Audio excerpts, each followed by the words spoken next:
All right, so today we're going to talk about new orientation for new staffers. This is the agenda. This is the first part of it. So we're going to talk about agency welcome and overview. We're going to go into referral sources, regulating bodies, core services, professionalism and ethics, therapy versus community support. Then we'll take a quick break, but we'll do a summarization of what we talked about before we take that break. Then when we come back, we're going to go into case assignments, how it happens, build a rapport with clients, planning sessions, conducting sessions, burp notes briefly, summarization again, and then we should be done.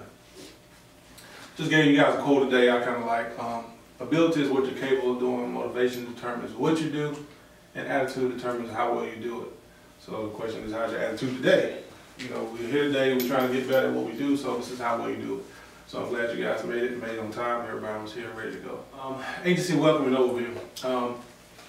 We're going to go through these 4 bullets and then we'll move on to the next slide. Introduction to the agency and history. Most people don't really know the base name of our organization. I'll tell you the root of it. It's actually CRSC, Advanced Placement Homes, Inc. That's an extremely long name.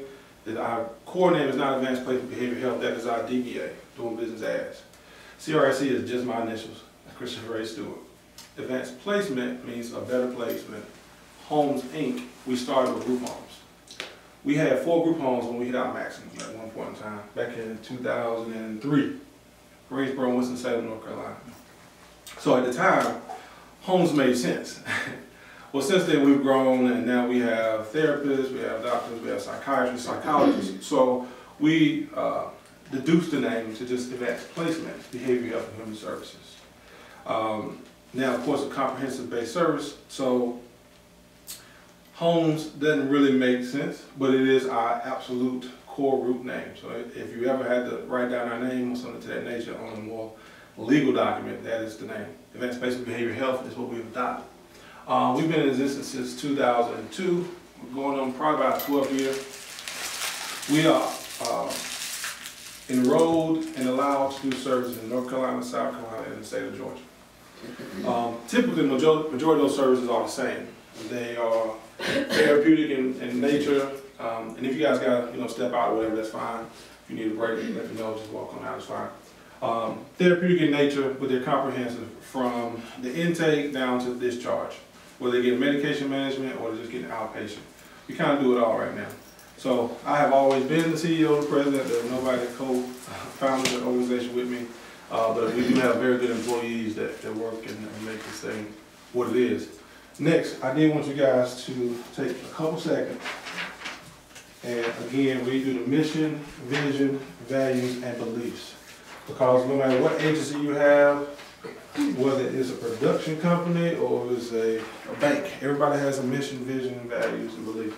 I want you to kind of keep that, understand it. So I'm going to shut up for about 5 minutes and let you guys read that from top to bottom. Okay, as you guys get through that. I can really relate back to any one of these sub-components underneath the organization values. If you're working towards any of our children, our families, our kids, if you're trying to accomplish something for the betterment of that family, I can always bring you back to this document and say, are you meeting these needs? Are you looking at the requirements that our mission, vision, values are asking of you? If there's any non-compliance from the families, if there's any non-compliance from yourself, if we're going through the supervision plan, we're talking about your job description, everything is importantly tied back to our mission, vision, and values. So please keep that at your forefront. Don't lose it. Whatever you do, keep that with you and understand it. And you don't have to memorize it, but I do like for you to go back and check it from time to time, because we will discuss it from different meetings, in different meetings. Service population. Who in here knows who we service? What age groups, what types? All? No, close. See, I've been to the website, it says on the website. Take a quick guess. Adolescents. Adolescents. What type of adolescents? Dysfunctional behavioral problems. Okay. Rochelle, you want to stab at it?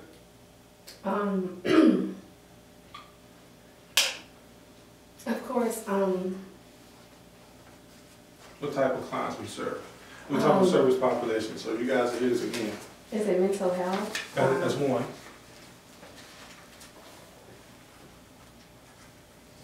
Behavior? Close. And I'm gonna help you guys out. So it's pretty as simple as you say mental health, substance abuse. So you have geriatrics, you have developmental delayed, you have mental health, you have substance abuse. That's pretty much it.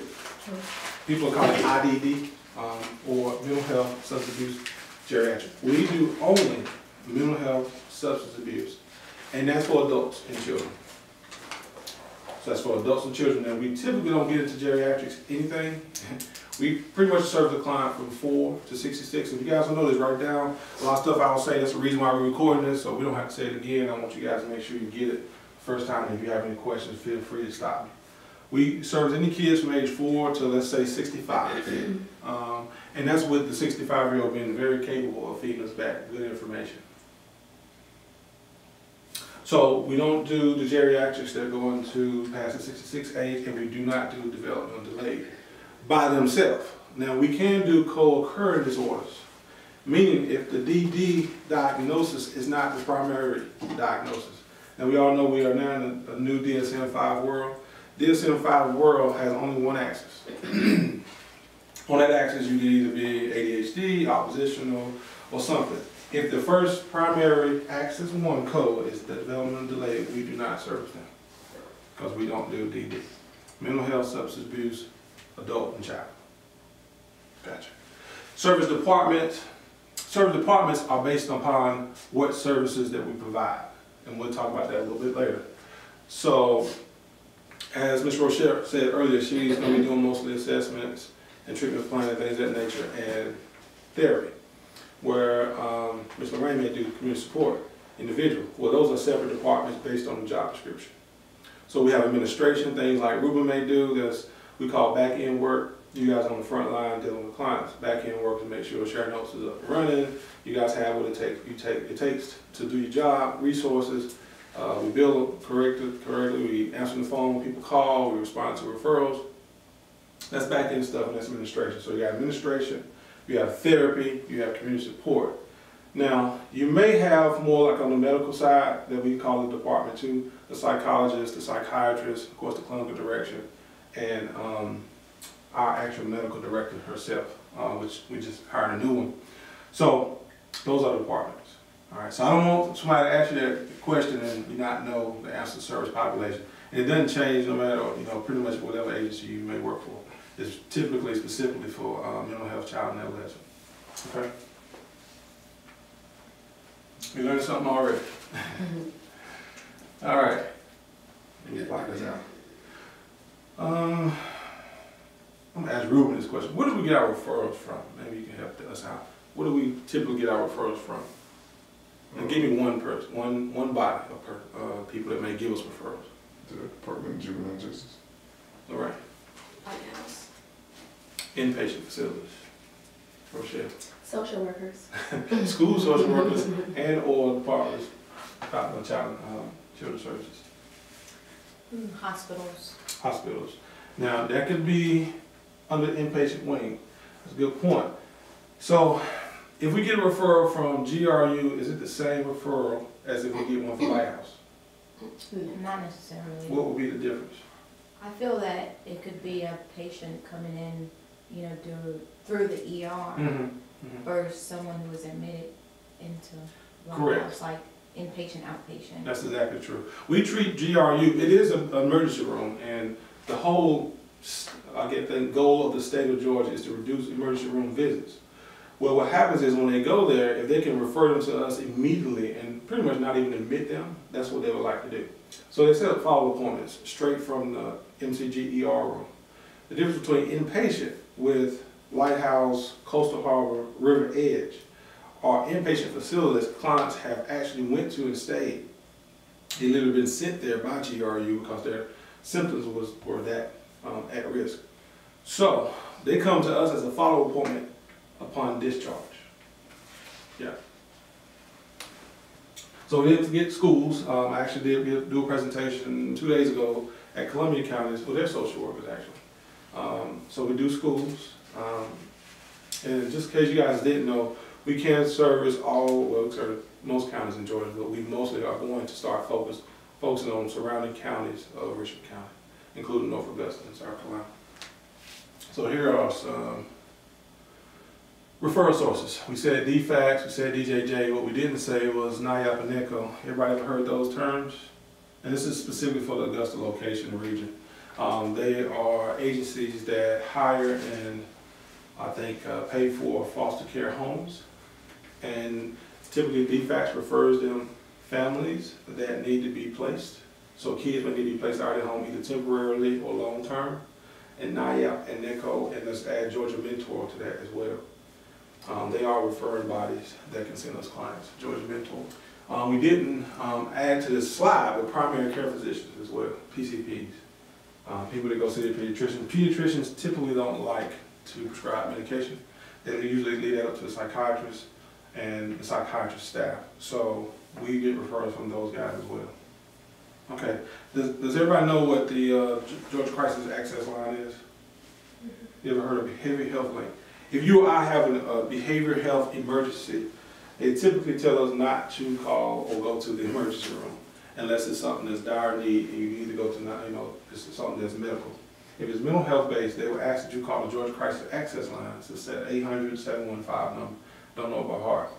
But once you call that number, they're kind of by default to find an agency, that you prefer or that's close to you that can help you as quick as possible and can pretty much solve your problem. So we get referrals from them as well, Behavioral Health Link. And that website is mygcal.com. They got a phone number and they have a website. If you go to the mygcal.com, it will have the phone number. Now this one I'm not going to ask you because I know most of you guys would not know that yet, of who regulates what we do. Pretty much who is our auditing bodies. Nationally, we are audited and controlled by CARF. And you're gonna hear a lot of acronyms, so I'm gonna try my best to tell you what those are before we go through all of them. CARF is the Commission, you don't have to know this right off the top, I'm just gonna tell it to you. Commission of Accredited Rehabilitation Facilities. Commission of Accredited Rehabilitation Facilities. Now, that's CARF. For most hospitals, if you've ever worked in a hospital, been to a hospital, they are done by JCAHO. JCAHO does theirs, but everybody that has a facility or organization, typically, at least in the North Carolina, South Carolina, and Georgia region, has to be accredited by a federal national accredited body, usually CARF or CQI. CARF is typically the recommended one for the state of Georgia. APS, there's changes that's happening that you guys were never aware of in the first place, but I'll tell you now. APS are the people that we do our makeups through. We get our authorizations, we do our treatment planning, we send out all the information to them. They're going away come July 1, and they've been replaced with a company called Beacon Health Options. And it's important you know that if you're going to be here past July 1. Beacon Health Options. They're replacing APS for our auditing body. They're replacing APS for our authorizing resource. And we're going to start using this company called Provider Connect. So they'll be our new auditing source. Now, all insurance carriers can audit us at any time. So we think about who are our regulating bodies, who controls what I tell you, what I ask of you, what I need you to be done. That is CARF, that is, it's going to soon be Beacon Solutions, AmeriGroup, WellCare, DFACS. Now because DFACS has a contract with us, we have a contract with them, they have specific criteria that we have to pretty much maintain, whether it be staffing, whether it be documentation, whether it be visitations. So we do cater what we do to allow their contract as well as WellCare and AmeriGroup. So WellCare and AmeriGroup are also insurance carriers that we carry, that we panel on. So we have to do what they ask us to do when it comes to staffing and service delivery. All right. Core service and service providers. What are some of the other providers in the region that y'all may have heard of already? In the Augusta region, CSRA, Columbia County, y'all have heard of some. What's one of the bigger ones? When I moved here, the first one I heard of was Serenity. All right, so that's the first one. Do y'all know of any others? Riverside. Riverside. River Edge? Yeah, that might be. River Edge, okay. Y'all think of any other mental health programs? You mean like transitional Yeah. family services? Transition Family Services. Stillwater. Stillwaters. It's TWI. TWI. Lighthouse. Yeah. There's some independent practitioners. I think I've heard of Durden Counseling. I heard of Second Chance. And I'm telling y'all these because these are sometimes referring providers as well. It may be times when we need to refer somebody to another agency. It may be times where some agencies get a waiting list. You do need to know who is in business or who's kind of, working in the same environment that you're in. Our core services. Overview of core services. Let me make sure. Next slide. Okay. Overview of core services. This is the ones that you guys need to pay most attention to. We do, starting off with the behavioral health assessment. We call that abbreviated BHA. Now, the behavioral health assessment, BHA assessment, can be named 4 or 5 different things. The behavioral health assessment, the biopsychosocial, diagnostic assessment. Those 3 names you're going to hear frequently reused over and over again. That's synonymous. Tomato, tomato. Behavioral health assessment, biopsychosocial, diagnostic assessment. All those mean the exact same thing in our world. And I'll tell you later what the code is. I'm going to tell you the code now, but we'll come to it later. The code for the BHA, biopsychosocial, is 80031. Most things done directly one time is with an H code, but 80031 is the code for that. The next service, I'll give you all the core services, and to explain it in more detail, if you have $100 and you go to the bank and you don't need it all, you put $100 in the bank. The state gives us the opportunity to pull money from that bank as much as we need it. If we don't need it all, we don't need it. If we need it, we take it all out. So core services are basic core services. So they give you $100 worth of services. So that can be the psychiatric evaluation, psychological, that could be the service plan development, that could be the assessment. We pull from them as we need them. If you don't need them, leave them there. All right. So we just talked about the behavioral assessment. The next thing is the service plan development. Service plan development. Now that is 80032. Service plan development, and that's the exact term for it. It is also called the IRP, Individual Resiliency Plan. If I could make this more cute, I would. It's just that dry and put to the point. Individual resiliency plan. Now we call it service plan, we call it treatment plan. In the state manual, it's called individual resiliency plan, IRP. But we call it service plan or treatment plan. Okay. The other service that you guys may use is crisis intervention. I'm just going to run through them and then we're going to move to the next slide. Crisis intervention, community support, therapy. We do psychiatric evaluations, we do psychologicals. We do family services plan.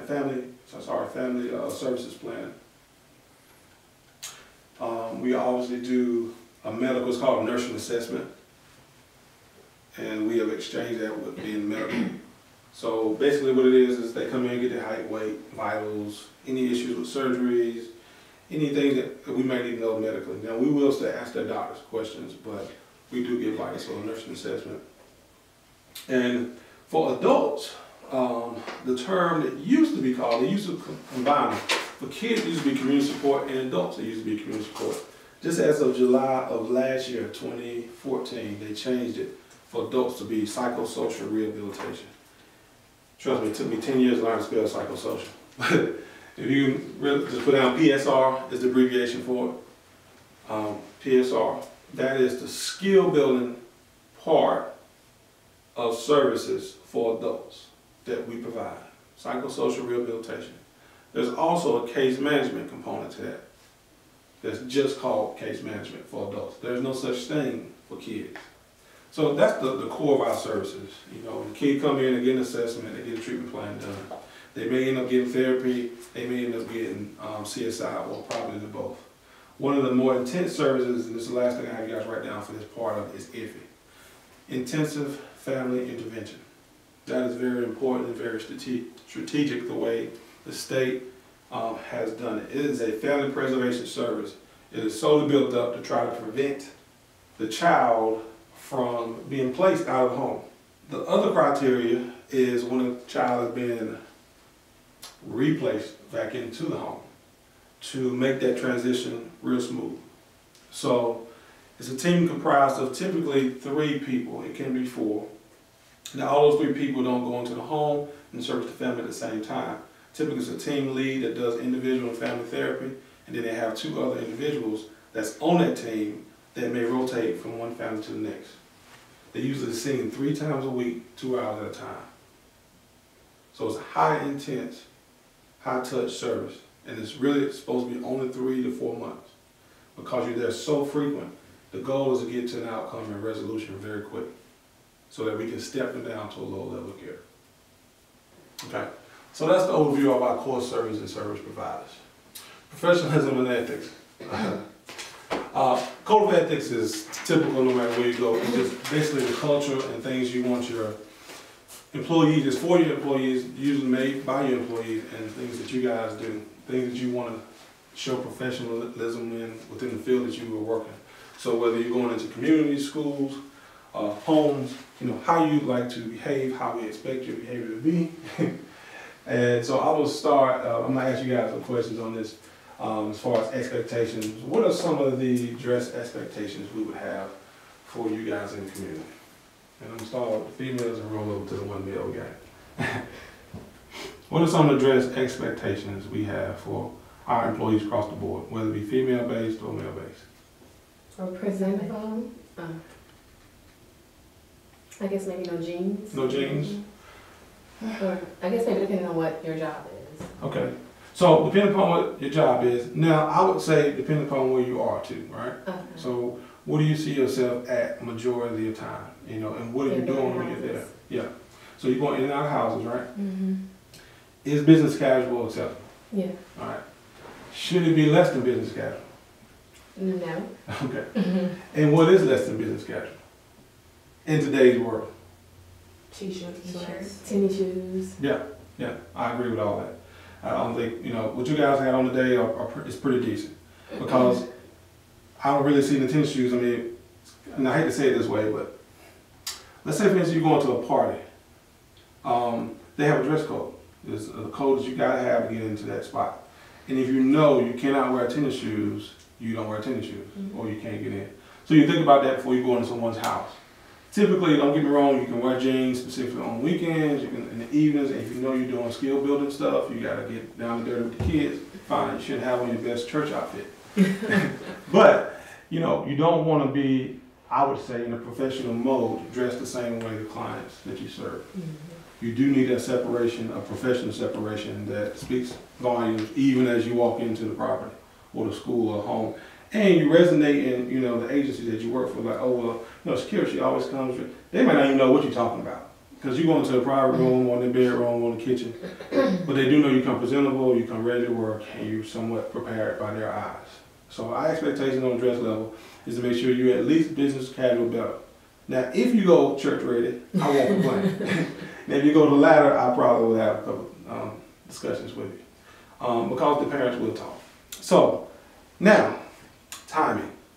How should your timing be, Shakira? Shakia. See? I'm calling her a dancer, Shakira. Shakia. How should your timing be? With, In all appointments. you should be prompt. What is prompt, Lorraine? On time, 5 minutes early. 5 minutes early? 10 minutes early. 10 minutes early? Ruben, what's prompt to you? 15 minutes ago. 15 minutes early. Oh, that's military time. I'm going to pick on one of our employees that's not here right now. But let's say, for instance, so you can't predict anything, right? No more traffic, you can't predict weather, you can't predict your own issues with your clothes that you didn't know about before you put them on. You know, there's a lot of things you can't control. So typically 30 minutes, and I'm gonna tell you why I'm telling you this later, but you should typically try to get places 15 to 30 minutes earlier than the time you're supposed to be there. And I'll tell you why. Because there's always gonna be some bottleneck that's gonna hold you up to getting there on time. Exactly. Then, if you get there on time, you're semi-late. Because if you get there, like for instance, today we met at 9. If you get here at 9 and we start at 9, then you'll be walking in at 9:01, 9:02, 9:03. Now, if I had anticipated starting right at 9, then that makes you officially late on military time. Let's put it like that. On military time. So we're gonna work off military time because Fort Gordon is not that far from here. All right. Now, so you should come early and plan to leave now on time, not late. Some people say come early, leave late. No, you have to leave on time, hopefully. And we'll talk about the planning of your sessions a little bit later, because guess what? You got another appointment. If you ever go to your doctor's office, your primary care, they're gonna keep you waiting a little while. I don't know if you guys noticed that, and there's a reason for that. But you're not gonna keep them waiting. If they're gonna come in, they're gonna have a nurse practitioner or physician assistant see you. But my purpose for saying that is that they're not gonna keep you, you're not gonna keep them from seeing their next client. So you can't let your clients keep you from seeing your next client. If it's a situation that needs to be escalated, we'll deal with that when it comes to it. But if you get there at 9 and you're supposed to be going at 10, you should be wrapping up at 9:50. If you stay at 10:15, 10:30, and hadn't had it, because you don't have a personal assistant yet or receptionist to call that next person and say, hey, look, I'm running 10, 15 minutes late while you're in the middle of a crisis, it best be a crisis. It best be a crisis. Okay, so we talk dress code, we talk about timing. Service notes, because we talk about expectations. And this documentation, this is what I'm telling you, even though we talk about mental health, this goes across the board for any business, any personal things you may do in your lifetime. Without our documentation, what is the state regulation, Ruben, on turning in documentation? And you don't know this is a guess, this is a hypothetical guess. How long do they give us to get our documentation turned in? And I mean in being that it has been documented, it has been put in the client file, or at least up to a way that we can review it. Say 30 days. 30 days, okay. What you think, Shakia? How long do we have to get what we do documented, put in the file? I would say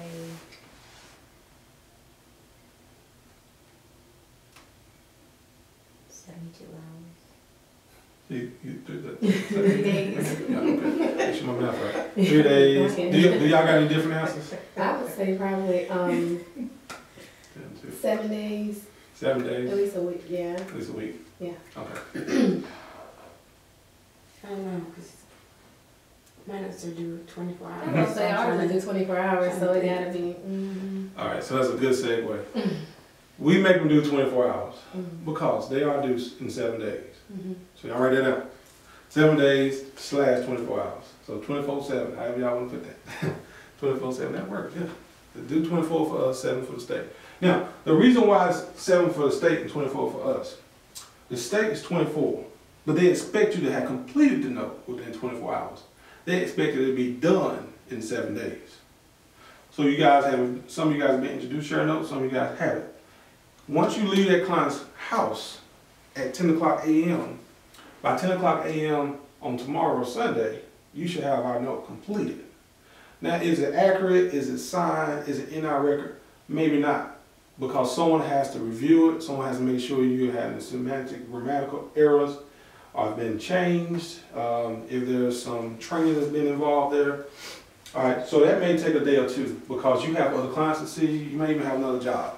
So we give you another 24 hours to correct it. So you get 24 hours, just make sure y'all know you have 24 hours from the time you provide a service. You walk out of that service to complete the note. And the note goes in the share note, so you don't have to call nobody, you don't have to tell nobody that's there, it's automatically there. Well, that person that's going to review your note is going to have another 24 hours to review your note and send it back to you. So if you get it in by tomorrow, say we leave here, I say 10 o'clock today. You have it in Sunday at 10 o'clock, they have by Monday at 10 o'clock to have gotten back to you about your note. Once you got the feedback on your note, you got another 24 hours to get that note back in. Now, why are we doing this in succinct? Why is it concurrent? Because what you know most recent, you know best. And you're still seeing other clients. Or you're going to your other job. So you got all this other stuff going on in your life, personally, professionally. We don't want you to forget what took place. And or we still got that 7-day time frame. We can't get past it. So let's say you needed a lot to be done to that note. And I'll come back to your question. We got to get all that done and it locked and signed before that 7 day. Question?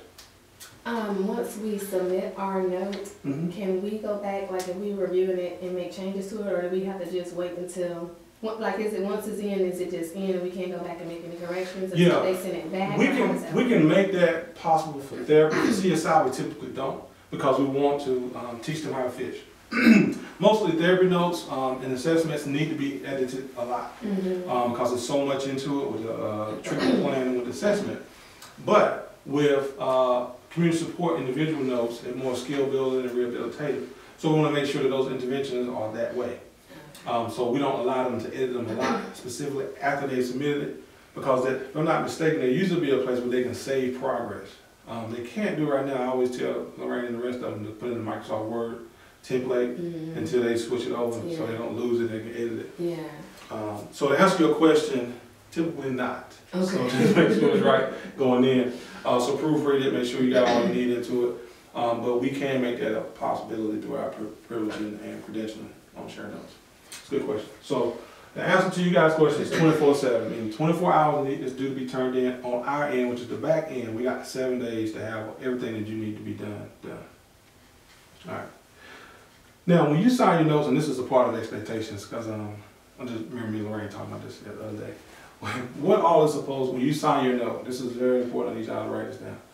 What are the mandatory requirements for your signature on your documentation?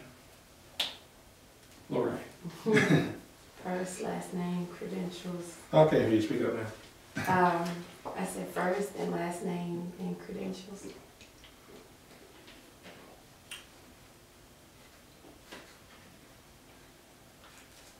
She said first, last name, and credentials. What does credentials mean? Like, what type of degrees you have? Okay. So I'm gonna go and ask you guys what you are a BA or BS?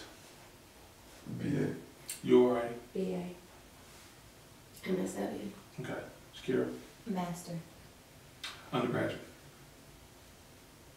You have the master's already. No, I have undergrads already, and I'm working toward that. So what's your undergraduate? I'm glad you said that. Human Services Management. No, is it a BS or BA? BS. Okay. So I'm glad she said that because she's attained her master's now. They don't count what you're doing. They count what you've done. They care less when it comes to signing your notes, I mean. Because they're going to only count what you are, not what you're ascribing to be. Because, you know, Shakira will finish, but there's some people that don't. So they don't want to know what you're doing. They want to know what you've done. So you have to put down your degreed title. All right, that will be your credentials. She's an MSW. If she's an LCSW, she would put that down. You wouldn't need to know at that time once she's licensed whether she had a BS or BA, because they know she's an LCSW, MSW. So we have her credentials, which is the degree. Now, we also need your position. Now, ShareNote may input most of this stuff, but there's a couple things I know I've seen it miss. So you gotta make sure it's all there. Your position. So you have your name printed, you have your credentials, and your position or title. So you would put not only, you said BA or BS? BA, I'm sorry. Okay. So you also put paraprofessional. I'm sorry, community support individual. Paraprofessional. So you got your name, you got your position, and your credentials. So you will put Rochelle Prince, MSW. I guess we could put the MS, well, if you got the MSW, we don't need the MS, but then you would put therapist. Now, anybody that's not licensed in the state of Georgia, they classify them as a supervisory trainee.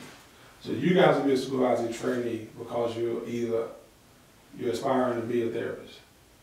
If you have not reapplied, sent off an application to become a therapist yet, then you will be classified as a paraprofessional. So you have paraprofessional, you have supervisory trainee, you have all your licensed people. From licensed counselors on up to doctors. Nurse practitioners, registered nurses. If you have yet to get a license, you're a supervisory trainee if you're working on it. If you're not working on it, you're classified as a paraprofessional. So I want to make sure you guys know that those are expectations on signing your notes. If all those are not on your notes, they're gonna be turned right back around to you. So we don't have to put supervisory training, put that on there too? Or just- It should be in your share note population. Like, so when we set your profile up, it's not on yours now. I know it's not yet, but it will be. Okay. Yeah. So it can be pre-populated. That will make it a lot easier for you if we can get your, because your name's already printed on it, your position is already there. The things that may not be there will be your credentials and whether you're a supervisor, trainer, or paraprofessional.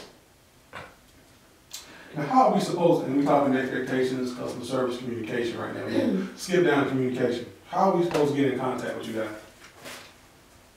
guys? Now, we got some contractors, we got some full-times, we got some part-times, we got some seasonals, we got some interns, practicums. How are we supposed to communicate with you guys in this nicely technical world we live in? Email. Email. What? Everybody check emails or Facebook? Which one I check first in the mornings? Email. We don't have, I don't have Facebook. I'm the same page. No Facebook for me. So emails. Email is the best way to contact everybody. Do everybody get emails to their phone? Personal emails, right? Yeah. Yeah. Do we attach business emails to our phone? No. No. Why not? Can we? Yes. Yeah. Why don't we? Accidents happen.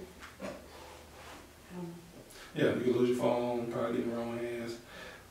This is my, to you, I suggest you put your business email to your phone, but lock your phone.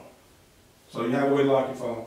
I suggest you put business emails to your phone because we are going to set everyone in this room up with a specific aplacement.org email account because it's a confidential way, it's a specific business paid for account through Google.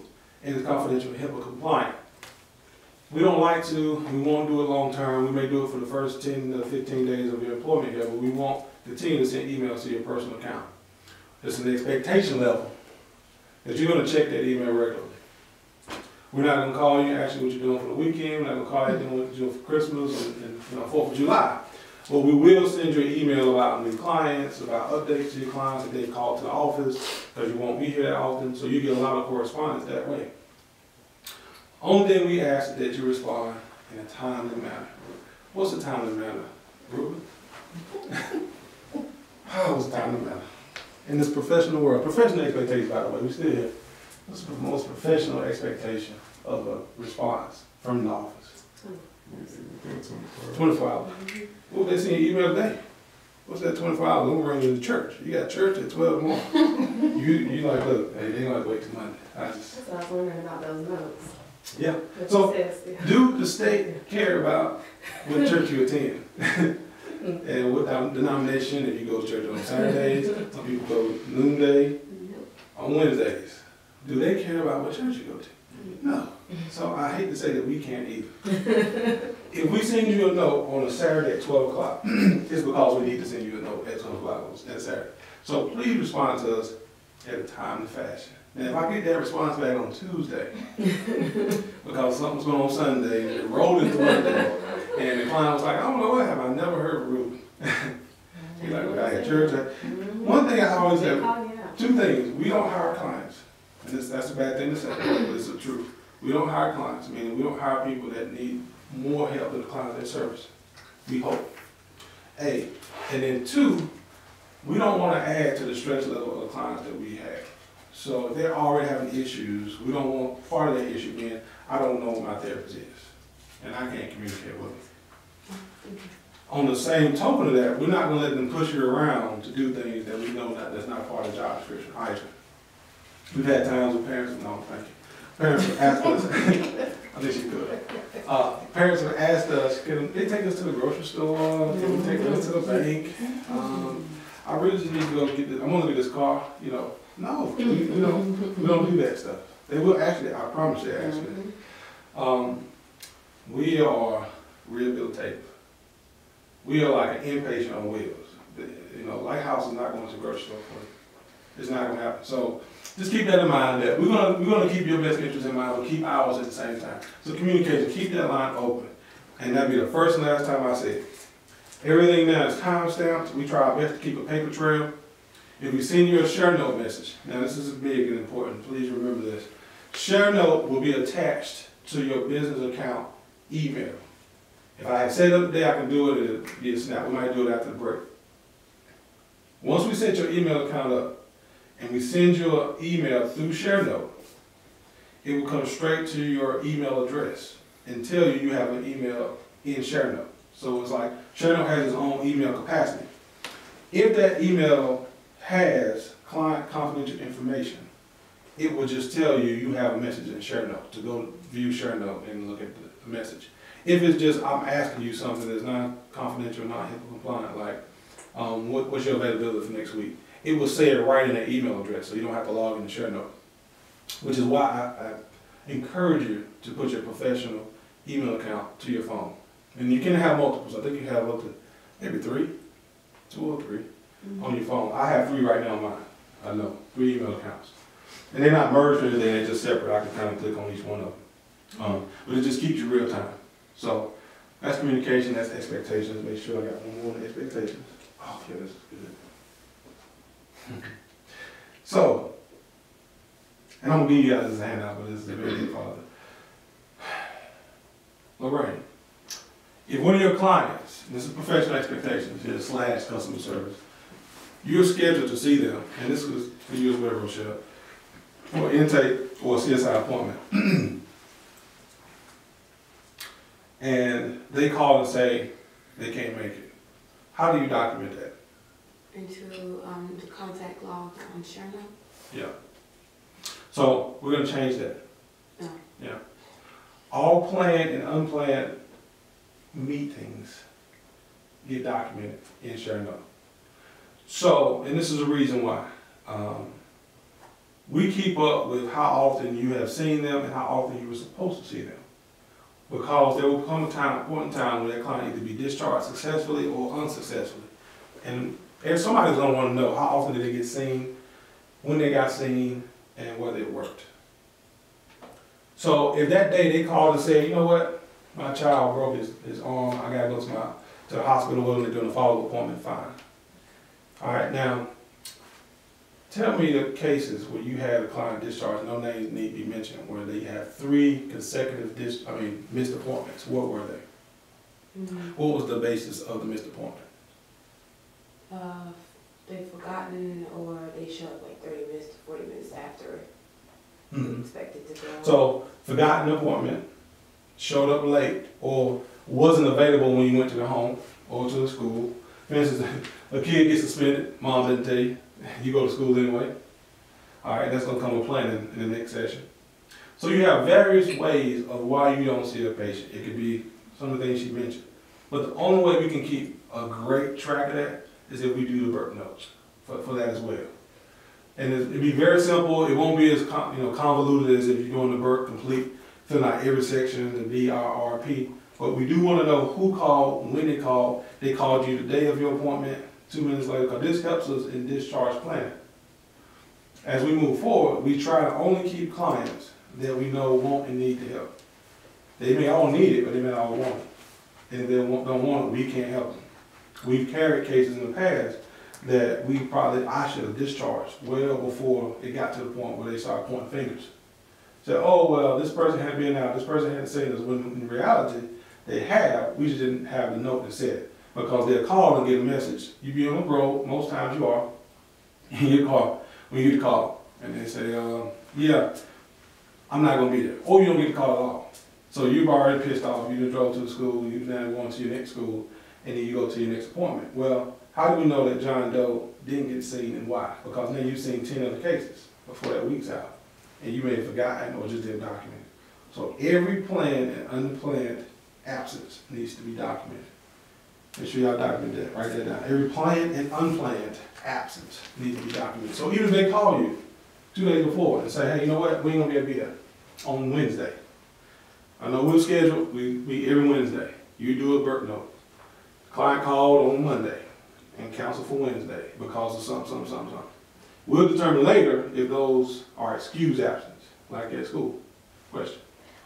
How long do you wait at the client's house for them and their 15-minute window. Going after. We said it earlier, I expect you to get there 15 minutes early to get yourself planned. If you come in from one session, going to the next, you need to get there and get yourself kind of ready to go. and you wait only 15 minutes. We are business, and we would do the same if they were here. We're getting a lot more specific about how long we wait for people and how long it takes for us to discharge them due to non-cooperation. We do want to service everybody, we want everybody to get the treatment they need, but we cannot waste you guys' time as well. So 15 minutes. We may go into the 20 moment if you know something that we don't know. But yeah, that's about it. Now, how do you let us know that you're going to be out? Professional expectations and communication. How do you let us know that you're going to be out? Specifically, if you have client schedule and it's maybe, like I say, it can be unplanned. Something that happened with the family, it's a meeting that you have forgotten, and it don't happen a lot, but you just forgot you had a doctor appointment, and you got to see some people. How do you let us know? How do you let your clients know?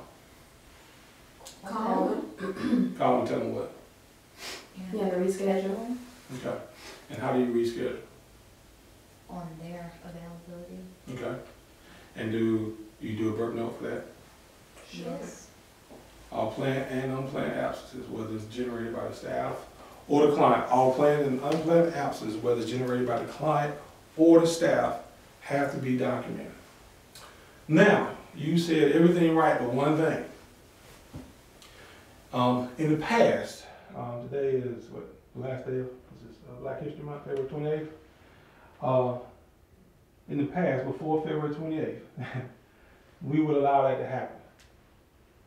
Going forward, and I know all you guys are, honest, integrity-driven women and men, but there's some people out there that are not, right? So, there may be some people that do that regularly, and we don't know it, right? So, to stop that from happening, now that it has happened a lot, this is just a preventive mode. You won't call the family first. You call us first, right? So you'll call, you know you're going to be out, or you forgot something. So, because there's no other way we're going to know, right? If you're out to go see a client, and you forgot, oh, I got to pay this water bill. If I don't get in before 5, I know I got a 5 o'clock appointment. I'm going to cancel this because that line is going to be long. I'm going at 4:45 before they close. All right, so I'm going to get there, and I'm going to call the parent on my way over. And you say, I'm not going to make it. And you may not even document it. In fact, you're not integrity-driven, so you may even write a note on it like you was there. All right, but you never call us and tell us. But if our policy is that anytime you have a missed appointment, that we know about it first. And then we tell the families, and or in tandem, meaning that we let them know that we know that you're going to be out. And you also tell them, just as you would normally. So you call us at 4:45 and say, guess what? I'm not going to be able to make my appointment to the John Doe's at 5. So, and this is why. And I'm going to do a note on it, and I'm going to call them and let them know. But we have to be notified first for all the people that make it bad for the good people. That makes sense? Mm-hmm. Okay. Question? And when you say call, do we call you directly, or do we call Just the call the front office. Call the front office. Wherever it goes from there, because right now we got to ride all over the place. Okay. Yeah. We got an administrative assistant that we're going to be interviewing for next week. But right now, just call the central office, leave a message. Okay. If you don't get somebody, leave a message. That's the best we can ask of you. Now, if you don't get a message, send an email. I mean, don't say, oh, I tried. You know how they do. You know how we do. I go technical. So, you can, everybody here should, you don't already have it. I'll give you my cell phone when you leave out here. You can text me. I don't like to be texted a lot. But you can text me if it's an emergency. Again, these are things that don't happen regularly, but they come up. Text, email, or share note. There's so many different ways that you can get a timestamp, even at night. Don't let it go 24 hours. Professional expectations. Just be real professional about it. Okay.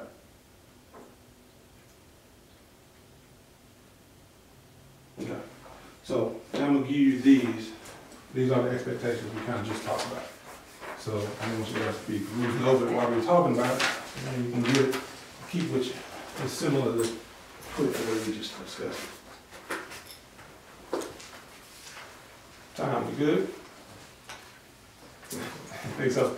All right, we're going to talk customer service real quick, and we're going to move to the next slide. Then we have a break coming up short. Like a red break, like a stop sign. All right, customer service. Is the client wrong? We talked about this yesterday. Is the client ever wrong? Mm. Shakira, you deal with people that your other, job, you deal with people that have issues and they complain, whether it be about yourself, or about the world, about life, about what we're doing. Is the client ever wrong? No. That you may would not still always be true, but in their in life, their eyes, you never argue with a You never argue with the client, client? no. Okay. Is the client ever wrong? Like she said, I think that they are wrong sometimes, but I wouldn't make a big issue out of it if they are wrong. How could they be wrong? All right. Like, what was justified them being wrong that we can document? Like, oh yeah, you were wrong with this. I mean, you're not gonna roll me on this one. But how do we know they're wrong? Not holding up to their part. Appointments. Mm-hmm. What else? Appointments.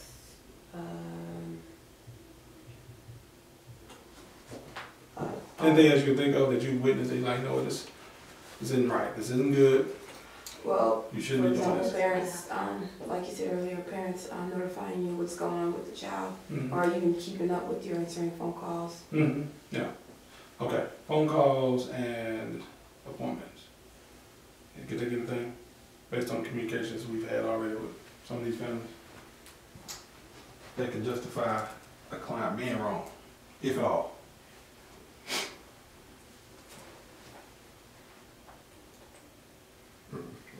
Okay.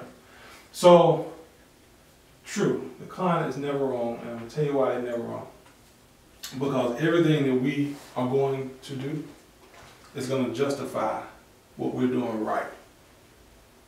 So they're gonna call and say, Shakia didn't do A, B, C. Lorraine didn't do 1, 2, 3. And I'm gonna show them by way of all that communication we just talked about you taking the extra time to write about unplanned and planned absence, about you calling, let us know. I'm gonna pull up Sherry and say, ma'am, I don't even gotta call you at this point, but they're going to call. This ain't even a question. They're going to call and complain about Rochelle's being late, tardy, or not showing up at all. I'm gonna say, ma'am, it shows here you called.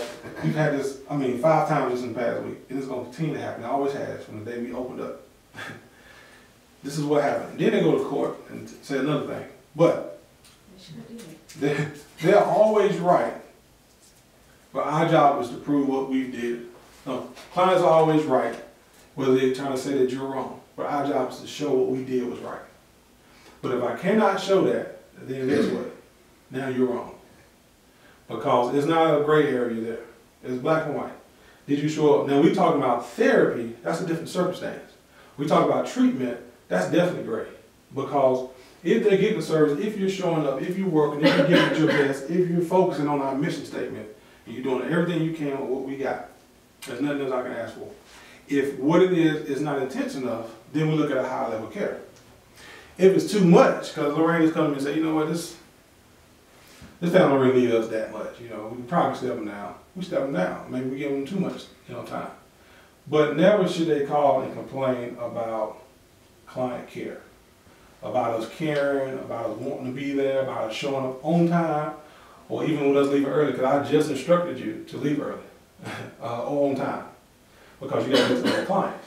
But never should they call me and say, well, Shakia took me to the grocery store last week. She's not taking me this week. What happened?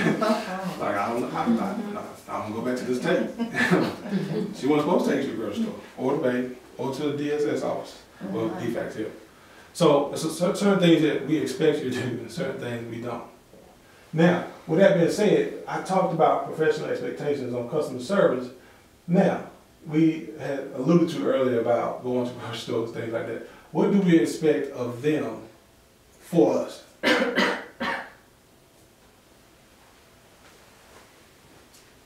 When you go to somebody's house. Clean environment. Clean environment. Really? You expect that? Safe environment. My house ain't clean right now. Yeah. So, safe, clean, what else? Calm, so they can away from all distractions. You want distractions removed? Mm-hmm. Okay. Safe, clean, no distractions. That's the expectation we give them. How do you tell them those are expectations you have? Or do you? We do that at the very beginning when they come in. Is that documented? I would document it. Should it be a specific document that says 1 through 10? There is one. No. I think it Should should it be. You say no? Yeah, it should be, but I don't think there. There is not one. Okay. There is not one. But should there be? Yes. I agree. I agree. Because we have expectations, right? Right. Mhm. All right, so we should have expectations of them. That's right. And what's wrong with that? Nothing. No. We actually do that. I think we're on the same page. We have a parental expectation. You've seen that before. It's parental expectation. It's part of our intake. It's basically just saying, because we have some parents that are, and I would say that's not the case necessarily here. If the parent brings the kid in, they do help out and they do work with the staff. But we have had parents in the past that, if we say, sit down, let's talk to you, because some of the things you're doing just need to be changed. And they run out there. They don't return your calls anymore because you've now checked them.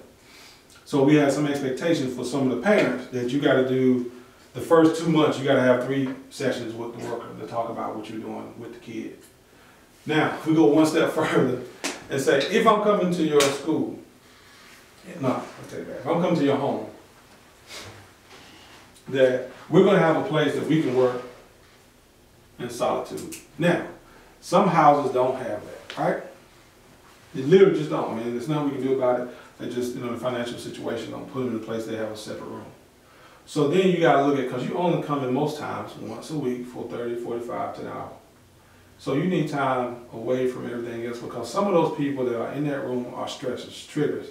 Just as much as you talking, you doing no help at all, because the people in the background keeping them in the zone they started in before you got there. We talk about safety. If you feel safe, there are places you can go that are not in the home. Now, do we want that to be consistent? No. Sometimes you can literally sit in your car in the garage with the female, preferably, not the male. And we'll talk about that later too, about the safety part. In your car and talk to them for the entire session, regularly. Summer, winter, 30, 45 minutes. Until the parent or kids realize that you really do need your separation, so that if for 30, 45 minutes of the time that you're coming, if it's conducive, that they can go to a different room or allow you to go into one of those bedrooms and sit down with that female and talk about their situation, where they stay out the room with the door closed, not eavesdropping, and we need to spell it out.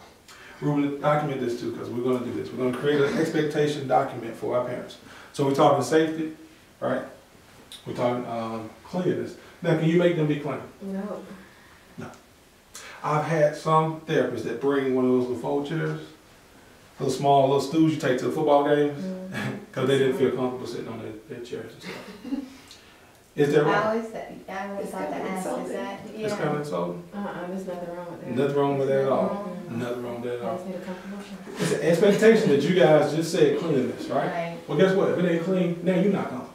right. Now you're doing less of a great job, Until we try to get out. because your own morals and values and beliefs don't allow you to get past, the dirty seat that you sit on. But if you got your clean little, Clemson or USC or whatever, Payne College seat, you go and sit down and do your work. But there's been people that just rolling the whole time. And I can't sit still in this thing. So, and you can make some type of adjustments. We don't want you to start there. We don't want you to start off judging a family about what they do and how they get it done. We make them go out, 8 months later, or 6 months or 4 months after you've gotten a big rapport with them. Right. But the first session, too, no. So expectations of cleanliness, probably shouldn't have those. But you should make sure that you're comfortable. So after you have a chance the first couple times to figure out where you're going to be, if it's going to be good for treatment, if it's going to be good for you and the client. And if those, I guess we call that scene is not set appropriately, we need to make some adjustments. Because every time you go, it's going to be not so great. And so, Lorraine, I know some of the stuff I'm talking about you've witnessed already, that we can change immediately. But that family, that parent just know up front that this is what I expect of you. I expect the TV to be off. I expect nobody to be smoking. I expect any dogs or cats to be put up. If that's written, I mean, that's the same thing we would ask if you come to our office. There's not gonna be nobody smoking. There's not gonna be any pets running around. No TV on. No music playing. That I can hear at least. You can go to your room and do what you want to do. So for that hour, and to be honest with you, they want us there. They need us there for the most part. So if you tell them that up front, they would abide by it. But if you tell them the second or third month, and I hate to say this, Lorraine, we didn't do that for some of your clients, some of them will abide by it and then back up and say, okay, all right. Others like, no, I don't think that's gonna work. That's too much, you're asking a lot. You know, we know you're driving over here and sitting down, yeah, we could have did that a month ago. So we're gonna try. We're gonna create this expectations because it's something I've been thinking about, the reason I threw it out, because they have expectations of us. Okay, job description we're gonna skip because that's specific to each person. Scope of practice goes with job description. Roles and responsibilities. Now, training and supervision, because these top three are all job description based, about the roles and responsibilities that you have as a therapist or a CSI. The same thing as the scope of practice, what you can do and what you shouldn't do. Which when we get over here, let's see. Therapy versus CSI, we'll talk about it. What's the difference between therapy and CSI? But right now, training and supervision. This right here could be classified as training. It's new hire orientation, but it's still training. I think the way, and we're gonna take a break here after this, the way the state is going is making sure that training is the cog of the wheel. You know, it's really, you know, oil in the engine. Because if you consistently get training and things change so often, that you'll be on the cutting edge of what's new and what's greatest. Supervision counteracts that. So the training that you get, whether it's good or bad, whether you learn from it, you can talk in supervision and you can grow from it and through supervision. Obviously, you're being supervised by a licensed person, whether it be LCSW or LPC. Those of you that are aspiring to be licensed anything, you use that as supervision hours. You can keep it, I can care less. We pay for it. But because we pay for it, we don't pay for you to come to it. So you're pretty much getting free supervision. You can keep that for the life of however long you need it. Our LCSW is very good. Her name is Andrea Turner. And she does a great job at just at least, you know, meeting you where you are. So if you have any issues with our current consumers and they're not behaving or something's going on, or it's an intervention you may need, or a different approach of engagement with your clients, which we'll talk about in the next session about some of our barriers to engagement. That's what she's here for. All right. But the other part of that training is administration training. Ruben gonna, you know, tell you how hard I'm working on making sure that we continue to get our feedback from our internship programs and with GRU, we're trying to get work in their business department because this is not all clinical. A lot of what you do is administrative. A lot of what you do is administrative, if not majority of it. Because the time it takes you to document is almost equal the amount of time it takes you to see a client. If you're seeing 15 clients a week for 15 hours, it's going to take you at least 10 hours plus to document all that. Unless you do it in real time. We'll talk about that later. It varies that. So supervision should happen typically for CSIs once a week. For licensed people, it could happen twice a month, but right now we've been doing depending upon when you're here. Sometimes it could be once a week as well. You should have a supervision plan. If you haven't already created one, we had most people that are in here start one at the beginning when they met with Andrea. You were shooting in the dark because I really just wanted you to write down what you thought your goals would be. Make it similar to a New Year's resolution. If you're gonna lose weight, you gotta lose 20 pounds, you gotta go to the gym, you know, you gotta eat different. You know, it's similar to that with clinical stuff. If you know you don't know any modalities, you don't know what DSM stands for, you don't know the difference between DSM 4 and 5, you know where your weaknesses are. A supervision plan is just that.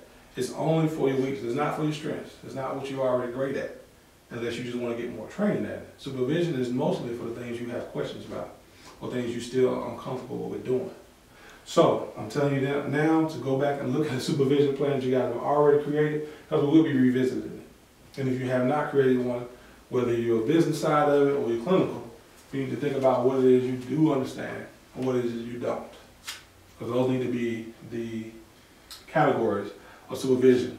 And we have broken it down from clinical to administrative to training and supervision. There are 3 different categories: clinical, administrative, and training. So in supervision, you'll get discussed on those categories. How good are you administrative, how good you are clinically, and what trainings you would need to obtain to make you a better clinician. But this is what we talked about so far. All right, just as a recap, we did go over agency welcome overview. We talked about the mission statement, the mission, vision, values, referral sources, regulating bodies, our core services. We talked about the basis of the services we provide. We also talked about professionalism and ethics, that you guys give some feedback on that. We talked about training and supervision. Any questions about things we talked about thus far? Okay, so we're back. Case assignments. We're talking about how do we assign cases.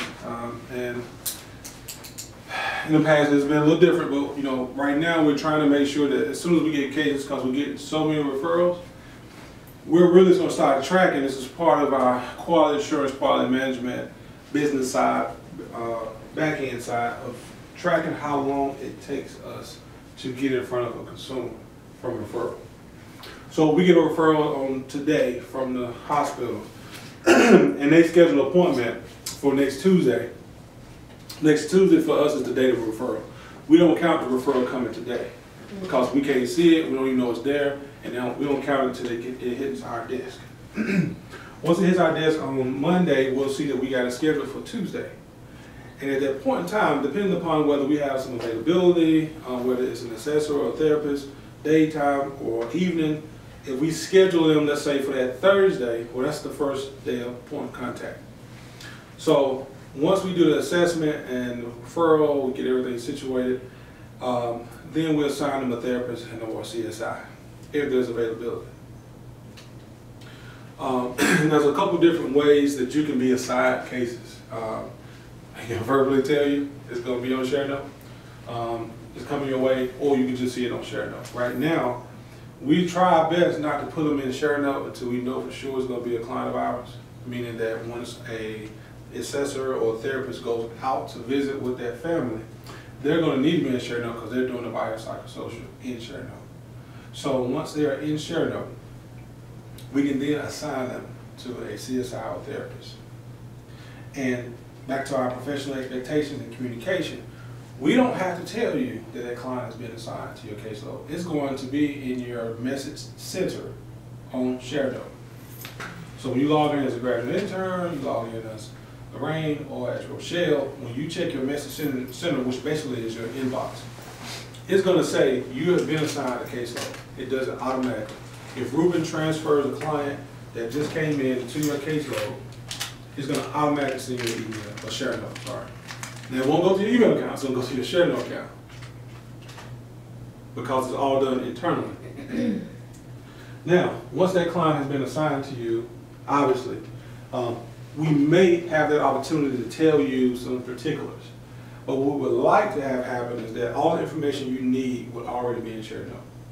Any information we've been able to obtain from the hospital, from the inpatient facility, from the school, from our referral form, whatever information we have, we can scan and put in the ShareNote without you having to call and ask us, where's the assessment, where's the treatment plan, where's this, that, and the third.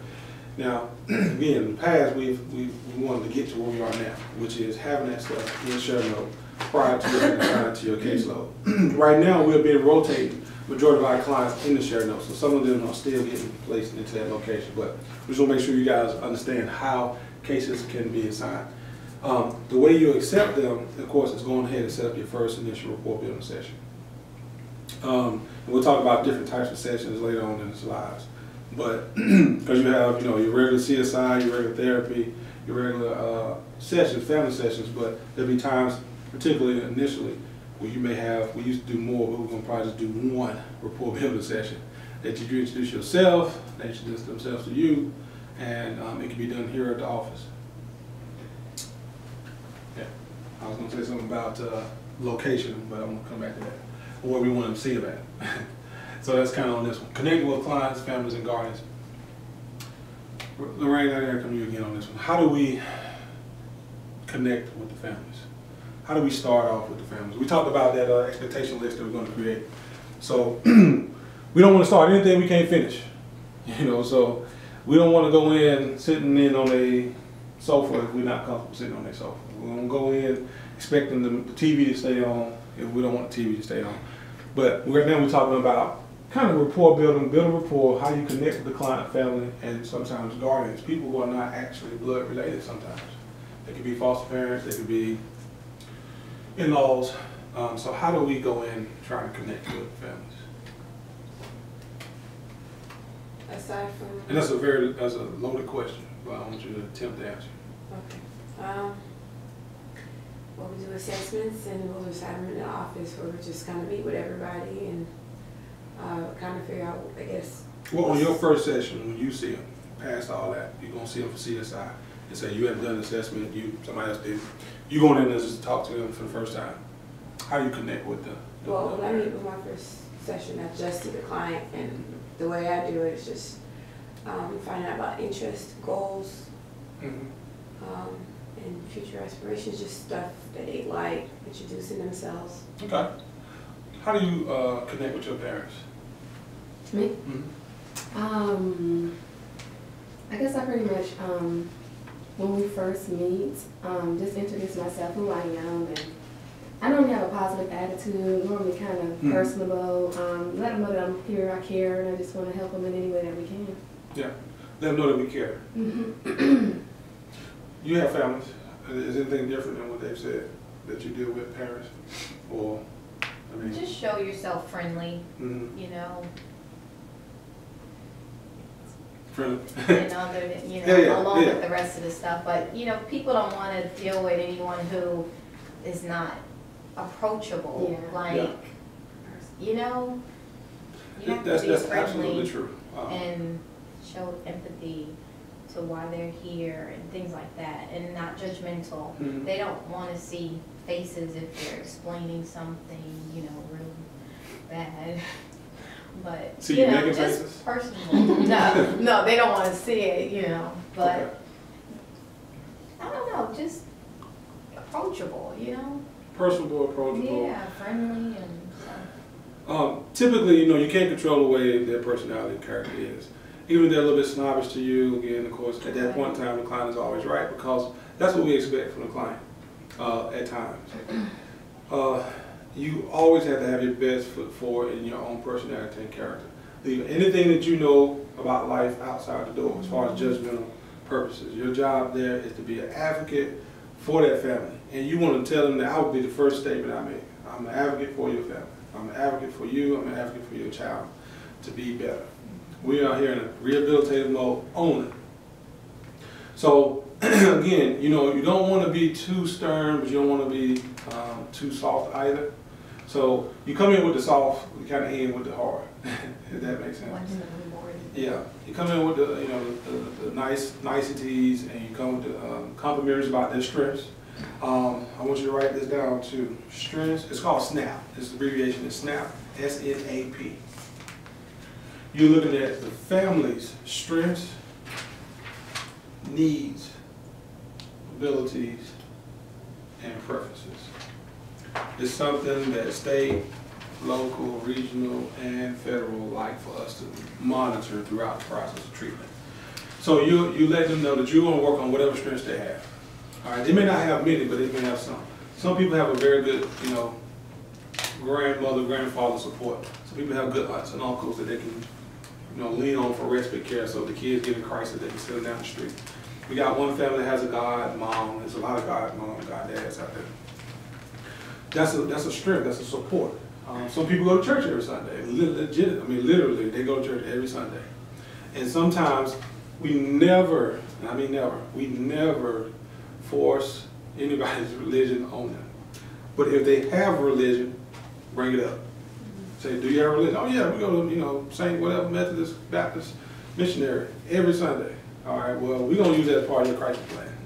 Did you pray this morning? You know, did you pray last night? Did you think about what God thinks about what you're doing? All right, so we're not going to ask them to be religious. We're just going to help them remember what they told us. All right, so you're going to build on strengths. Now, the needs are different. The needs are different. The needs of a family could go from, you know, the parent really needs a parental skill building class. Like, she's just not a great parent. And, you can see this, the best way I can say this without you guys using it against me later. We are not in it if we refer the child, we're not in it to save the parent. We're in it to save the child. If the parent is stopping us from servicing the child, let administration know that so we can deal with it appropriately.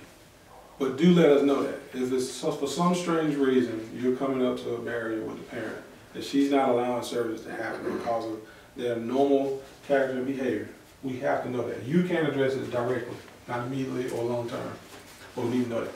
So the needs could be different, you know. Some of them may need some hygiene, orientation. I'm thinking stuff that's outside the box of mental health. So we work on their strengths, needs, and what they're capable of doing, abilities and purposes. If they can draw, sing, we had one girl that could sing real good. Granted, that don't have a whole lot to do with mental health, but it is a event. It is, you can call it, you know, some type of therapeutic approach. When I go shopping, I call it retail therapy. I like to buy shoes, let's say for instance. So if she likes to sing and that she actually wrote a song about how she felt, well, that's therapeutic in its nature. Same as a 4-year-old, 5-year-old. If you're working with 4-year-olds and 5-year-olds, I'm telling you, you're gonna have to do this. You're gonna have to draw, play therapy, or what they call TheraPlay now. There's plenty of information on Google about TheraPlay for kids that's between the ages of, I say, 2, 3, 4 to 6, 7, depending upon how educated or not educated they are at this point. You know how progressed they are in their, you know, gross motor skills. But they can draw better than they can tell you because the communication isn't quite there yet. So it's about their abilities and preferences. So when you go in, you let them know that you're an advocate for them and that you're going to build on their strengths, needs, abilities, and preferences. And those are things that they want to have happen. Going back to, you know, consumer care and us making sure that we're doing what's in the best interest of our clients. If they feel that you are there on their behalf, you're probably going to have a better chance at making them progress. If they don't feel like you're there on their behalf, you know, you're doing a lot of counsel appointments. So when we talk about connecting with the clients, the quickest way to lose rapport is by telling them you're going to do something and don't do it. It could be as simple as a one session. Tell them you're going to do something and don't do it. Even if they do a lot of things that they don't do, you don't get that luxury.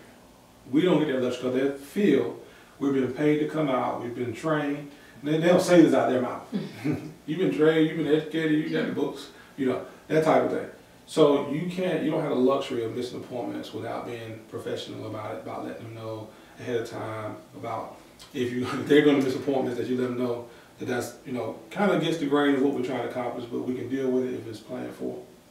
So just make sure when you're dealing with the families now, you're going to realize too, some of the families we deal with are not, talk about Cosby, the Cosby Show.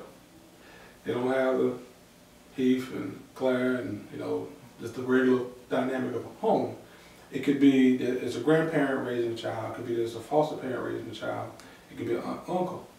So sometimes the way you relate to them will be different than the biological mom. And there's no, again, black and white on that. It's just the way you approach the circumstance. Knowing that that's the case. How long they've been staying with them, if they're going to stay with them for a long time or not. Because you may go in talking to the guardian as if they're going to be there for a long time. They're like, look, I've already told you this is part-time. They're only here for a little bit. We had one client the other day, the mom brought him in, well, I say the mom, the guardian, but didn't sign the documentation. Wouldn't sign it. Say, I'm not the guardian, but he lives with her. So we handled it with a long spoon because now he's back with the mom, and we didn't force her to, you know, do what she has adopted on her own. We didn't ask her to take this kid in. We don't know anything about it. But just being able to connect with them is important, that you go in soft and come out hard. So you go in saying, okay, look, I'm gonna make sure you understand I'm an advocate and I'm, you know, on your team, but these are my expectations so that we can be progressive. And we start discharge planning at the beginning. Planning sessions. We're at 11 o'clock, keep my time. Time management, utilizing treatment plans and types of sessions. So, time management, how important is time management, Ruth? Very. Very, very important. Why is it important, Shaquille? It shows your reliability. Shows your reliability.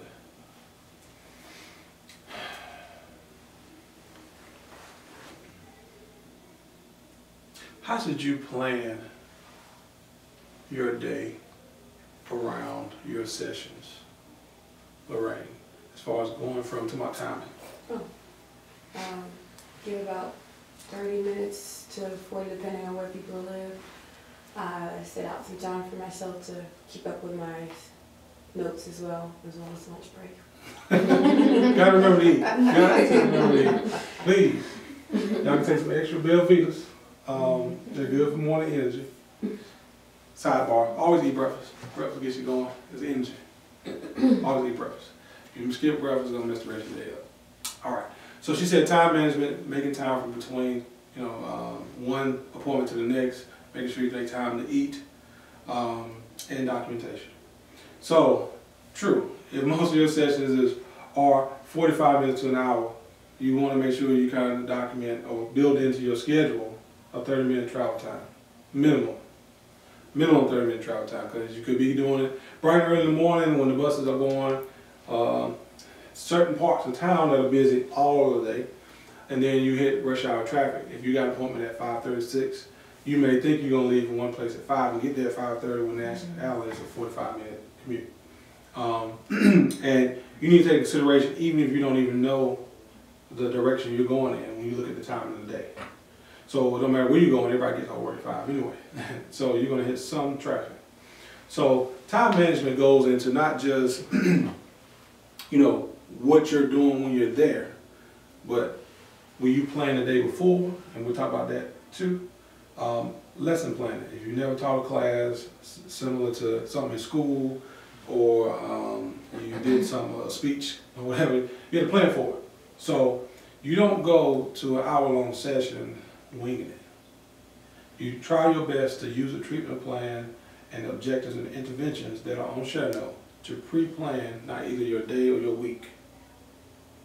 Either your day or your week. So before you go out the next day, hopefully, this is the best, I'll give you the best approach, evidence-based approaches. Before you go out the next day, you know the 4 or 5 kids you're going to go see. You should call all of them. You should call all the parents. If you want to see adults, call the adults.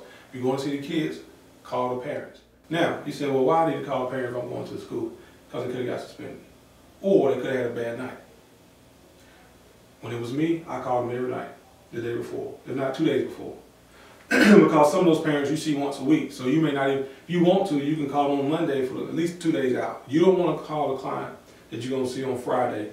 So, your guys can write this down too. You don't want to call a client that you're going to see on Friday or Monday. Too many things can happen. But no more than 2 days out from the day you're going to see him. So if you're going to see a client on Wednesday, you can call him Monday or Tuesday to say, hey, I'm going to the schools. Anything else I need to know? Just a little quick 5-minute call. That's something you can, get yourself prepared for. Because if you're going to the school or if you are going to their home, you want to be prepared to know what interventions and what goals you need to be working on. All right. So that's proper planning. Now, once you get there, obviously we talked about the start and end of time. If it's in school, obviously you kind of basing around whether they had a connections class, they had lunch, and PE or elective. So you hopefully already kind of been given the graces of the school to come in now and communicate with them, but communicate with them at a probably less intense time if we can help it. So even then, in school, you want to keep it anywhere between, I would say 30 to 45 minutes. Sometimes you can get to an hour, but then that's a little bit much. 30 to 45 minutes in school, and preferably you would like to, when you go to a school, go ahead and see all the clients that's at that school that day. Please try your best not to go to multiple schools and come back to them and see other clients later. If you can get them all in one day, great. Now, once you leave one location, you make your turn to the next one, but you got to have a 30-minute window in between. Now, for the home visits, it's the same difference.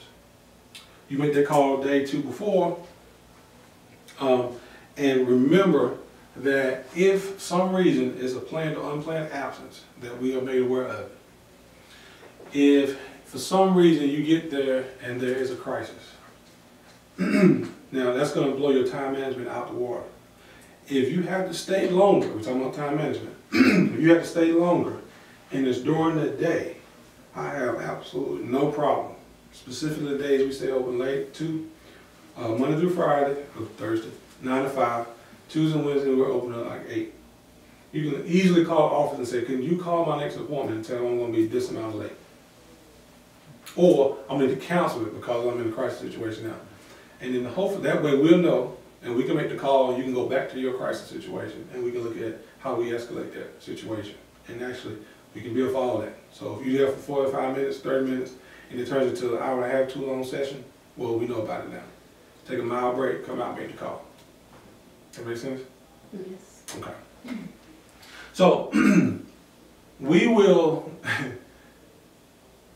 give you an aplacement.org email account. That email account comes with a calendar. Now, right now, we're in the process of transition, maybe if it works well, to Appointment Quest.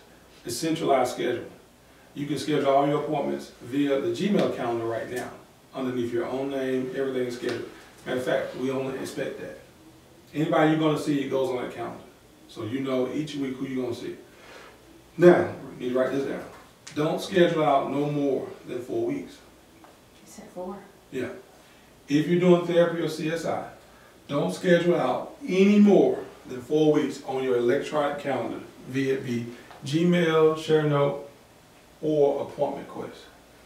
Right now, I go to is the Gmail calendar. We're in the process of seeing if Appointment Quest works better.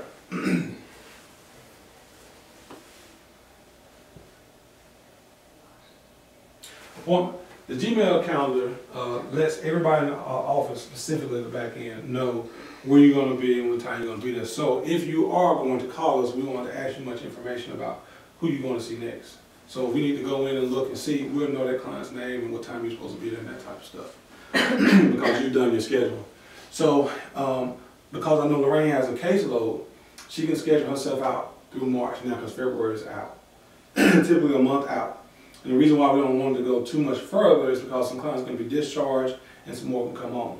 Or things can happen that the schedule, if we do 2 months out, then we have to go 2 months out to delete some appointments if we discharge somebody. So that's a part of the schedule. I'm going to skip past that now with time management. Any other questions on time management? I got to beat that horse a little bit. So the home visits are 45 minutes to an hour? Yeah, majority of our visits will be 45 minutes an hour. But the school visits probably will be shorter. Yeah. Specifically, we would like to keep it such that you have, some of our schools just by default are going to have more kids at it because of the type, like say the type of school it is, or maybe it breeds that type of traffic. But it makes it better for your time, the effectiveness too. Utilizing treatment plans. Inside of ShareNote, and we'll have a hard copy treatment plan and we'll have an electronic treatment plan that's inside of ShareNote. Use that to help plan and conduct your sessions. If it needs to be revised, we can. There'll be times when you'll go out, and this is going to be a long shot, but let's say if a client has an ADHD issue, but then you find out it's a conduct disorder. Or for some reason the primary is substance abuse and they don't really smoke anything anymore. So stuff has changed. If you find yourself struggling to provide interventions based on the diagnosis and the objective and the goal, we need to bring that back to us and the therapist so we can change it to make it adapt to whatever behavior that you're seeing, the symptoms that are happening. Same difference if you're going into a home and it turns out that the problem is no longer at the house, it's at school, or vice versa. We need to know that. So utilizing the treatment plans helps us stay on task to what that client needs. Because our goal, again, 4 to 6 months, we should be out, or they should be up or lower in service of care. Types of sessions. What types of sessions could we have? I'm going to answer that question for you, though. The types of sessions we have, we talked about it earlier. Rapport building sessions, the initial sessions that we typically have going in. Just kind of let them know the basis of the services, who we are, what our goals are. Of course, they have already had a treatment plan and assessment. We know what their diagnosis is, rapport building sessions, kind of introductory. Then you have therapy sessions, which are therapeutic in nature. It should be isolated and not include skill building at all. Should not include skill building or rehabilitational type stuff. That is what CSI is for. So that's the next type of service, type of session. Community support individual. And it's a skill building, rehabilitative deal. And of course on another slide we'll talk about the difference between therapy versus community support. And you will have a family session. And that can actually be done by a therapist or CSI. A family session. It just may be needed to talk together, maybe even having, sometimes we have the individual CSI and the therapist there together. But sometimes it's good to have a family session with the parent and the child and maybe even other family members. One of the last sessions I'm going to tell you is a crisis intervention. There'll be times where you may just get called out. It'll be very far and few between.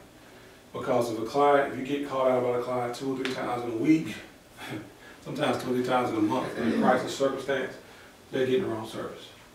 Because that makes it a crisis. And then, okay, well, are we looking at inpatient? Are we looking at medication management? What's going on that makes this client not fit the criteria for the service that we're giving? Because we should not have to respond to 3 or 4 crises in a week. So crisis intervention, that's the last type of session you can see. So you got, of course, rapport building, you got therapy, CSI, family session, and crisis intervention. The other one that I did, sometimes I did these, but case management, PSR for adults. PSR, psychosocial rehabilitation for adults, is equivalent to what CSI is for kids. PSR is the equivalent of what CSI is for kids, but it is for adults. Now, there actually is a separate service called case management for adults that has absolutely nothing to do with skill building and rehabilitation, has nothing to do with therapy. It's mostly about resource linkage. If you think about case management, think about how we hook them up with DFACS, how we make sure that they get a trip down to the temporary office to look for a job.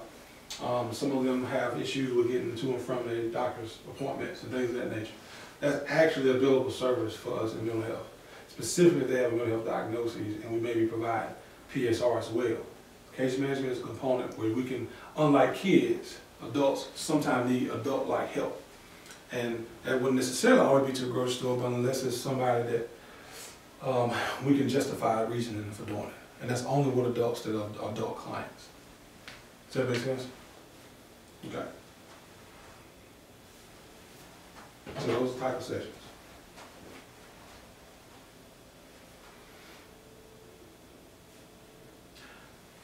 Skill building. What does that mean to you, Lorraine? Educating the client on day-to-day skills. Now, those skills will be specific to their diagnosis. If they have an anger issue, they have some type of conduct issue, you're supposed to be, as a CSI, now it's just a little bit specific for therapy. A CSI, role-playing, modeling, building skills that they don't either know or think about when they get in situations that are no control. Now, I'm gonna back up one of the type of sessions. Can a therapist do CSI? Yeah. Can a CSI do therapy? What's your answer? That's the only thing I want you to know about type of sessions. They don't go the opposite way. Challenges and barriers. What type of barriers could you see happening with a family in a session? Like engagement issues. What type of barriers would a family, kid, parent throw up to stop you from doing your job effectively? Withholding information. Yeah. Withholding information. Good answer. Another.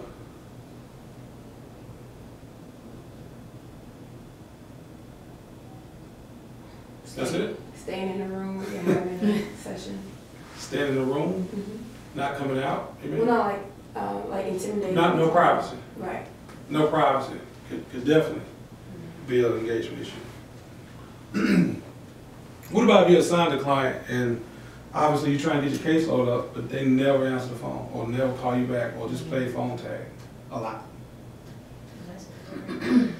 That's a good challenge, Barry. What if every time you're coming out, it's dinner time, and they're getting ready to eat, and they schedule an appointment, by the way, but it's dinner time. Is that a barrier? Yeah. Mm-hmm. How do you fix it? Reschedule. To what time? Earlier. Can we do weekends? Can we do Sundays? Yeah. Could we do a little later? Lorraine said earlier. Get in and get out before they start eating. We've had some cases with IFFI that we've actually, not a lot, but because that situation was so bad that a couple weeks straight, we helped them, like they ate food with them. So they like paid half of it. It might have been a Pizza Hut or it was some type of something. It's not normal that happens, but the family needed help that bad. And it wasn't something they didn't want to have happen, they just had to eat, and it was, the window was short and they had a lot of people in the house. So, will there be times where they'll do stuff like that on purpose to try to, prevent it? Because once you get in, and for the first month, it's cool. It's fine. But after that second month, we talk about attitude, we talk about motivation, ability when we first started. The attitude basically changes, and their motivation lessens, which is why when we get referral, we try to get to them immediately. Because after the first week or two, they, for lack of better words, lost the motivation to get their kid help. They stopped returning calls, they changed numbers, some of them changed addresses. So, challenges and barriers, you'll find more as you go along, but just know that's expected. To have some issues with certain parents, certain kids. Some of the kids is going to be defiant by default. I've seen kids sit right in front of the judge, and the judge orders what to, participate in ABC services, not just us. Stuff done by the court, stuff done by the school, they just ain't do it. They're not going to do it. That's part of their diagnosis. Part of that challenge and barrier, I want y'all to think about this. An attorney said it best.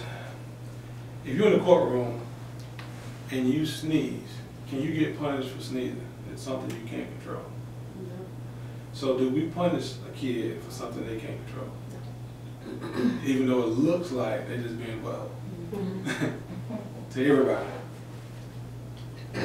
So, anybody seen American Sniper? Yes. And y'all heard about the guy that just went to jail for killing the guy. If you haven't, it was a military guy. Best sniper that ever lived, supposedly had more bodies than anybody. Anyway, he came back home, was doing PTSD work at the VA, and one of the guys that's part of the VA shot, killed him and one of his buddies. Well, the guy just went on trial, and his plea was temporary insanity. Well, that didn't work so well. So he's got life in prison, just recently.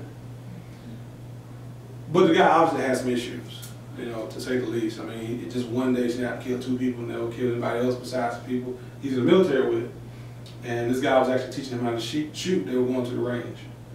So I bring that up to say some of the challenges and barriers that you're going to see with the kids are things that they can't control, not to the point of somebody killing somebody, but just the fact that if they're looking at you and being, rolling their head, snapping their neck, or they're extremely defiant, you say go right, they go left. If they smoke marijuana, or if they got a 305.20 diagnostic evaluation put on, then that means that they smoke marijuana anyway. We know that going in. So certain things you go in probably telling them, I know that you're this, but that's why I'm here, to correct that. So even though it's still going on, we're working on ways to get past the challenges and barriers. All right, so where and when, and that's basically just what we talked about earlier, like where to have the sessions and when. You really got to look at time. It's okay to do them on weekends. It's very much so okay. If it fits your schedule, when you get to a full caseload, look at the weekends, and then look at where. Your cars. I won't advise this a lot, but there's sometimes it's good to get in your car and drive around. I don't advise that a lot. I don't advise a lot. I'm serious. You go in somebody's house and you step in, but you feel comfortable with that female that you're talking to, but you can't get any privacy. I mean, you just can't get a lot of cooperation from the family. I've done it, a lot of our other workers have done it. Just put in the car, even if you just sit in the car, and I say go drive to the convenience store, park, and talk. That's legal, that's allowed. You can talk and do services in the community. I mean, there's some places we go to Boys and Girls Clubs, YMCA's. Right now we got one kid, mom has wrestling for other kids, so somebody meet her there. And another kid, you know. So you gotta get creative, and that comes with time management too. You don't want to put yourself out too far from your next appointment. All right, documentation, share note, template, BERT format. So kind of speed us along. I want to make sure you guys look this BERT note. Take one and pass on. All right, so you have in front of you a BERT note. We talked about planned and unplanned absences. We talked about the majority of times you get calls from your clients, you're gonna be in the car. You're gonna be somewhere where you can't write. Majority of times. So you probably want to keep a couple of these on you, because we're saying that we need planned and unplanned absences to be documented. But this is the base format for any note you're going to write anyway. Whether you're doing an assessment, whether you're doing a treatment plan, whether you're doing CSI therapy, this is the basis of it. So we're going to run through it real quick. Consumer name. If you don't have a client name on there, I'm going to hit you upside the back of the head. You got to put the client name on the document. Believe it or not, I've had people skip that. All right. Consumer name, contact type, and you have a legend to go with this, but that just means whether it's face-to-face, over the phone, we have what you call collateral contacts as well. And then the setting. So setting could be homeschool community. The date the service happened, not the date you did the note, the date you was face-to-face with them. If y'all need to write on this, write on it. Service code. Service codes are here. Now they do change depending upon what service you're doing. Skill building session, we talked about it before, community support, H2015. Family skills session, H2014, collateral contact, usually it's used with a UK modifier. So let y'all take a look at that real quick. So you're saying all of our service codes will be that H2014? No, this is for, mostly, this is all community support. All of them? Okay. Therapy are 9,000 codes. Okay. And the difference between yours and theirs is theirs are not specific to the time. They put time in. Your code changes based on the amount of minutes that you're in with the client. So if you're there for therapy, it goes from 30 minutes to 45 minutes to 60-minute sessions. And there's 9,000 codes. And that will be established to you. It's already pre-populated in ShareNote. But this is if you ride down the street and for some reason you want to write it down before you get back home. Policy number you may not already have, so you can skip that. That's their Medicaid ID number. DOB, whether you were face-to-face, whether the note was late. Now, we already talked about what justifies a late note, right? The 24/7, right? All right. So, yeah, you know if it's late, if it's more than 24 hours past the deadline of turning it into us. It's late for us, for the state, if it's more than 7 days, then put enough out. All right, starting the end time. You basically want to put your start time and your end time and be real time. Try not to round them up. We get a lot of those 11 to 12s, 12 to 1s, 1 to 2s. Real life don't happen that way. If you get there at 11, well, hold on, let's take it back. The appointment is at 11. If you get there at 10:50, put 10:50. If you leave at 11:50, put 11:52. Put 11:52. Whatever time you leave, put that down. But don't let it be exact, because it don't need to be. ShareNote's going to round it up for you anyway. No one has to go back in. What are our increments of units? 15. Yeah, 15 minutes. I think you know that.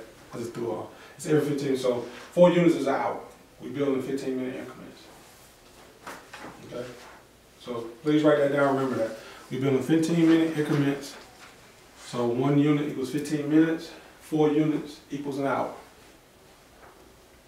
So when it says units used, if it's an hour, it's 4. If it's 45 minutes, it's 3. I also want you to remember this.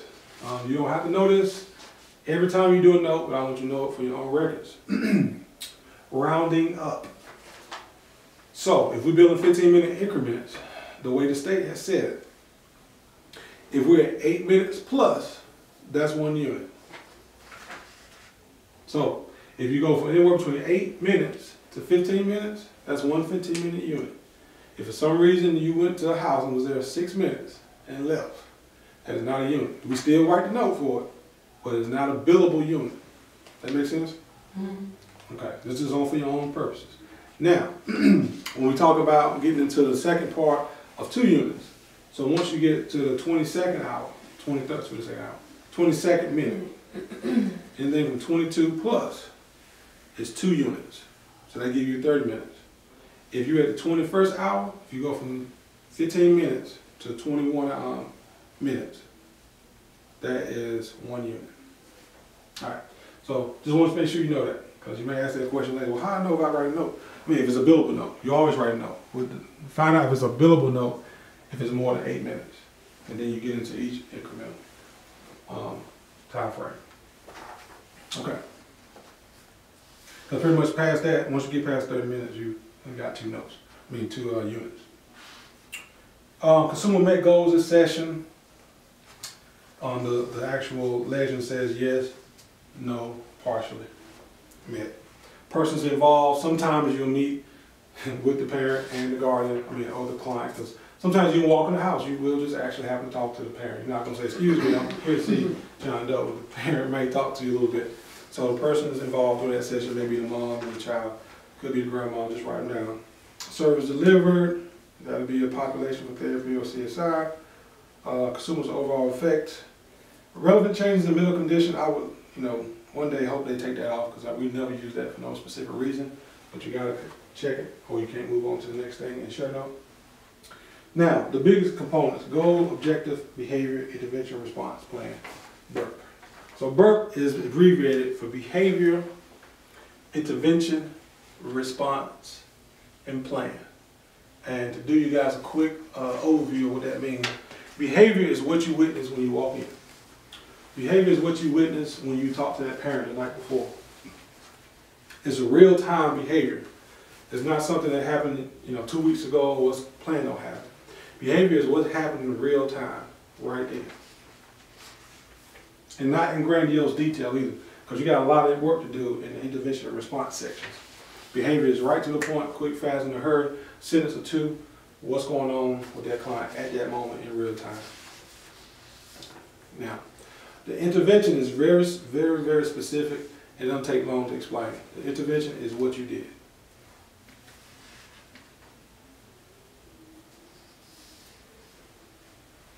Now, the way we do it is we're going to ask that you line item it, meaning that you're going to go 1 through 10 if that's how many interventions you had. So if you walked in and talked to the client and said, well, how was your day? And the client said, well, you know what? F you, I don't like you no way. That was his exact response. So your 1 intervention is, I asked client, how was his day? 1 in response is what they did. Intervention is what we did. Response is what they did. So your number 1 question is, how was your day? Your number 1 in response will be, he said, F me, I don't want to talk to you anyway. Now this is therapy and CSI. So if you're in there, Lorraine, and you're role playing, how to breathe in a pillow, or scream in a pillow, or how to hit a pillow, you're showing them how to do it. So, your intervention is what you did. I role played how to punch a pillow when I get upset. Your number 2 response of what he did was he reenacted back to me what I just showed to him. Mm-hmm. Skill building, all right? So it's 1-to-1 ratio. And it's that way specifically. It's not because I want it to be that way. The way the state wants to see it. So we want to see progress or lack thereof of the client getting better or worse. And there'll be times where you will get that interaction that's real nice. And there'll be times where the client is extremely uncooperative. And you document that, but that helps warrant medical necessity.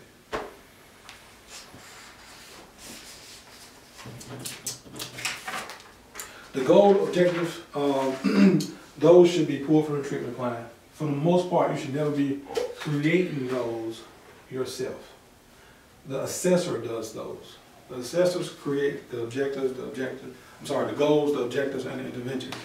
You shouldn't always be creating those. Now, some of the interventions you may come up with that are subject or subtitle to the interventions that's on the treatment plan, but they all should touch and should be similar. Now, if you turn to the back page, there's plan. Plan is what you're going to do from this point forward, going specifically for the next session. If there's something that needs to happen the next day for the family, or something you need to do for the next session, or something that you told them that you're going to be wanting to see when you come back. It could be a homework assignment, it could be a homework assignment for the parent to monitor the child to do. It could be something that the school teacher is supposed to be giving you when you come back, based on the client's behavior. But the plan is what you're going to do the next time you come. You can almost sometimes put the day and time if you know it already. This makes it a lot more real time. And then the last one, stress, I'll just put progress in parentheses on that because they always want to know what progress they made during that session. So if they got better, put client made progress. If they stayed the same, client made minimal to no progress at all. Or if they got worse or digress. You need to put all that in there.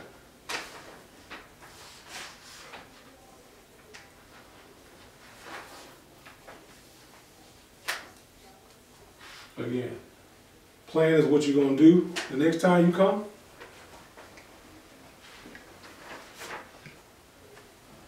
Whether it's some homework that you're giving the student, the teacher, the parent to do.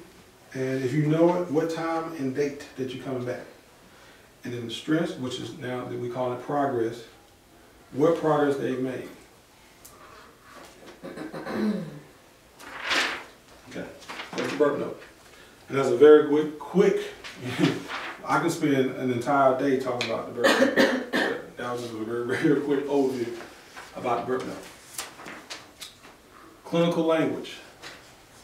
In ShareNote, there is a food bank of words that you can use to help formulate if you have a writer's block on what clinical terms they want to see you write and that relate to what we call medical necessity.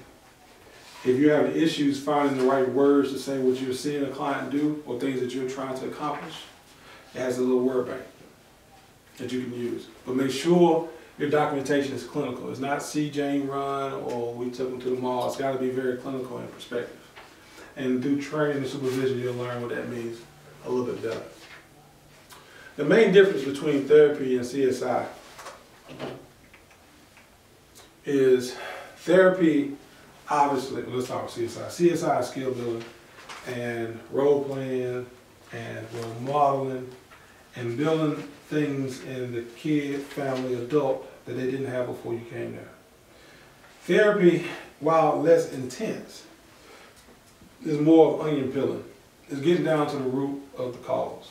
Trying to figure out why the client feels a certain way. We get a lot of kids now that are depressed. A lot of kids and parents that are depressed. And most of them because they have been displaced from their parents, they have a little bit of identity issue. They may be staying with a foster parent or with a family member. A lot of kids going through rapes and all those other type of stuff. That's not a skill building time, right? So at that point, they're going through therapy, grief loss, counseling, or some type of way to get to the root cause of why they feel like they're less of an individual, whether they want to commit suicide or even thinking about it. So therapy is more direct and instrumental to rehabilitation, whereas skill building, CSI, is role playing. During this session, we talk case assignments, talk about building rapport, we talk about planning sessions, conducting the sessions, we talk about actually some engagement and barriers to success there. We talk about the burp note, and you guys got real quiet when I said summarization. Any questions? You don't have any questions, right? No. None? No. Ruben, none? All right, this is my second quote today. This is one of the ones I tell most of our kids. I like quotes. My email quote is, God doesn't call the equipped, but he always equips the called. So, if he brings you to do something, this is my guy, if you believe what you want to believe, if he calls you to do something, he's not going to, like as they say, put more on you than you can handle. So he doesn't call the equipped, but he does equip the call. So everybody has the tools to be something that they could, don't always express and get to the maturation of their potential.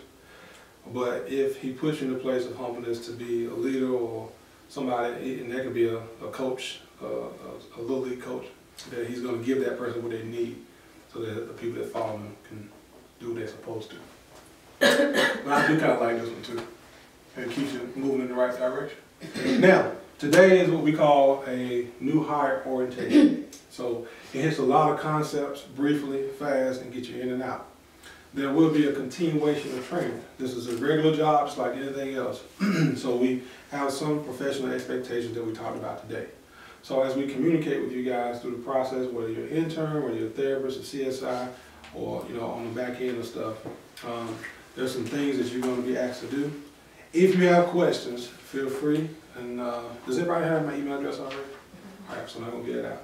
Email me, share note me. Everybody has a way to get on share note.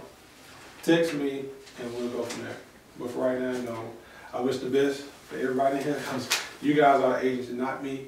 You guys will be the face when you're out there meeting with clients in the community or home school.